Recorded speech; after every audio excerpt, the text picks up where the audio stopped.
Om, the Kaivalya Upanishad in simple English presented by Svayam Prakash Sharma.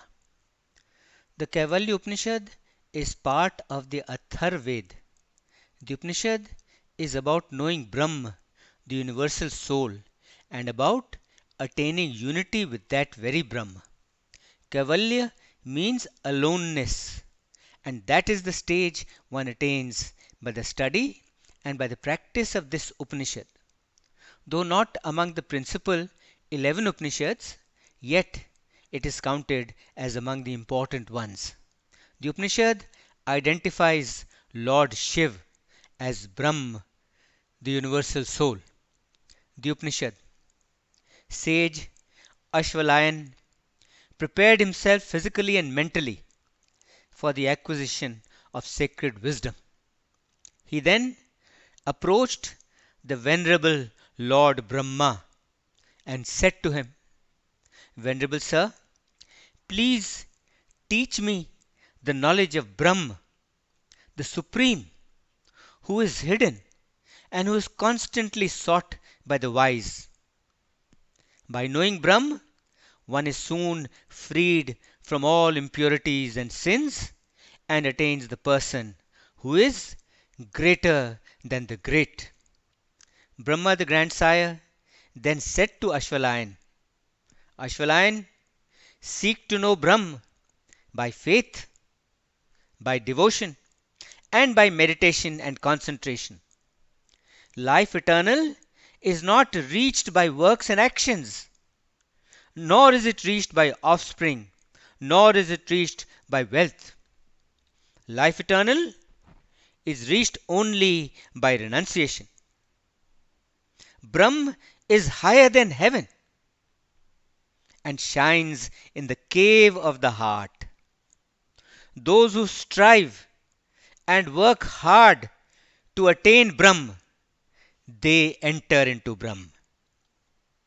The ascetics who have understood very well the meaning of Vedanta knowledge, who have purified their natures through the path of renunciation, those ascetics, those people dwelling in the worlds of Brahma, at the end of time, being one with the immortal, are all liberated, are all freed.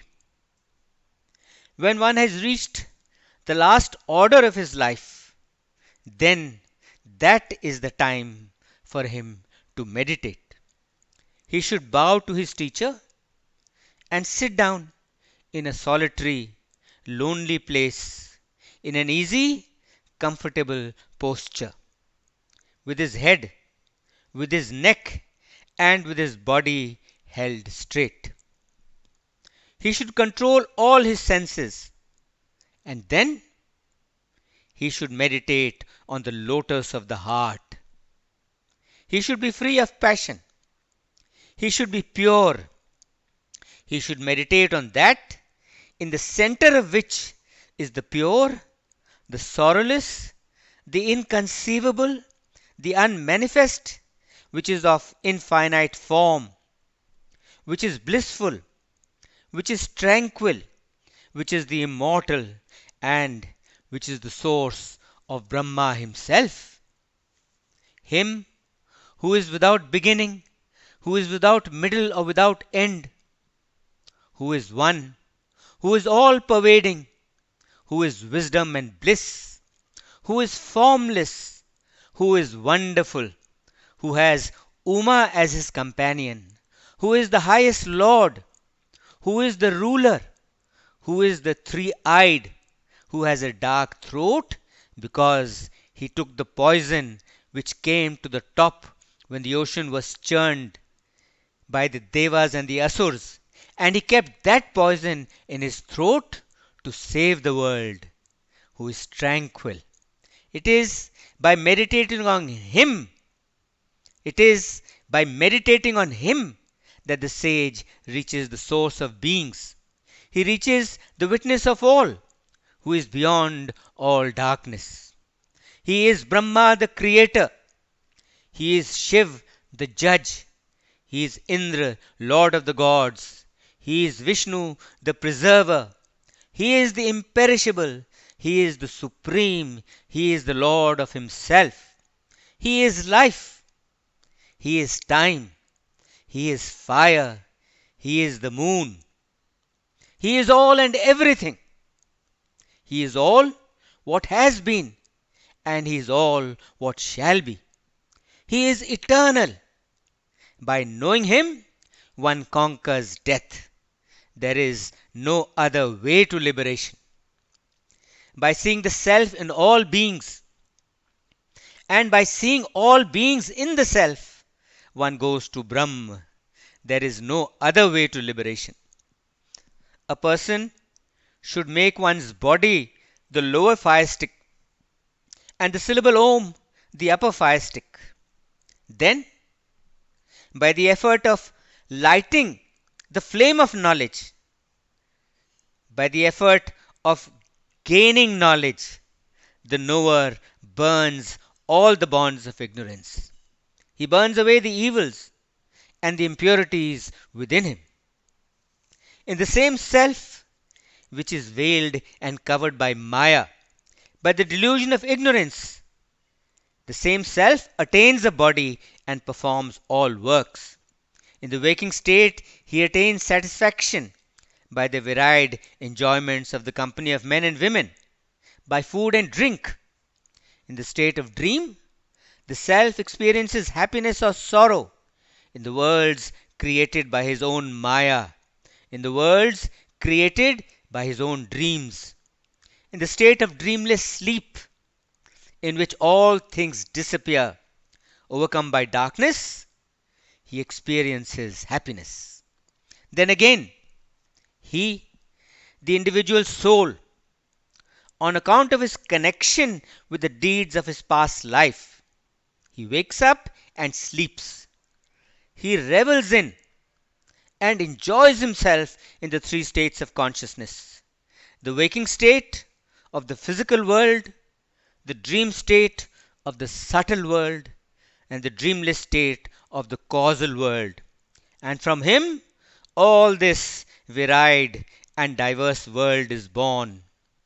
In him who is the support, who is the bliss, who is indivisible wisdom, in him are merged the three states of consciousness. From him are born life, from him are born mind, and from him are born all the senses. From him are born the sky, the air, the light, water, and earth, which is the support of all existence. He is the supreme Brahm. He is the self of all. He is the chief foundation of this world. He is subtler than the subtle. He is eternal. That Brahm, that self, you are. You are that Brahm. You are that self. The world which shines in all the states, that of waking, the physical world, that of dream, the subtle world, and that of deep, dreamless sleep, the causal world. Knowing that it is Brahm who I am, one is freed from all fetters. One is freed from all bonds that bind. All that appears in the three states of consciousness, whatever appears as the object of enjoyment, or whatever appears as the enjoyer, or whatever appears as the enjoyment, I am different from all these. I am different from all of them. I am the witness of all these. I am pure consciousness. I am the eternal Shiv. From me everything and all proceed. In me everything and all exist, and to me everything and all return. That Brahm, that self, without a second am I. I am subtler than the subtle. I am greater than the great. I am this manifold and diverse universe. I am the ancient. I am the person. I am the Lord of golden color. I am Shiv. I am without hands and feet. I am of inconceivable powers, powers of which the mind cannot even fathom. I see without eyes. I hear without ears. I know all and everything. I am of one form. No one knows me. I am always pure consciousness. I am the one to be known through the many Vedas. I am the maker of the Vedanta and I am the knower of the Vedas. I do not have merit or demerit. Merit or demerit do not affect me. There is no destruction of me. I am never destroyed. There is no birth for me. I am never born. There is no body for me. I have no body. There are no senses for me. I have no senses. There is no intellect for me. I have no intellect. I do not have earth. I do not have water. I do not have fire. I do not have air. I do not have ether. The person who knows the nature of the Supreme Self as dwelling in the cave of the heart, as being stainless, as being without any stain or taint, as being without a second, as being the witness of all and everything, as being free from the duality of the existent and the non existent. He, knowing the nature of that Supreme Self as such, he himself obtains the pure nature of the Supreme Self. Whosoever reads the Sat Rudriya, whosoever reads this Upanishad connected with it, he becomes pure as fire. He becomes pure as air. He becomes purified from the fault of stealing gold. He becomes purified from the fault of drinking liquor. He becomes purified from the fault of murdering a knower of Brahm. He becomes purified from all the faults of commission and omission. Therefore, one should strive, one should work very hard to become freed from all these faults.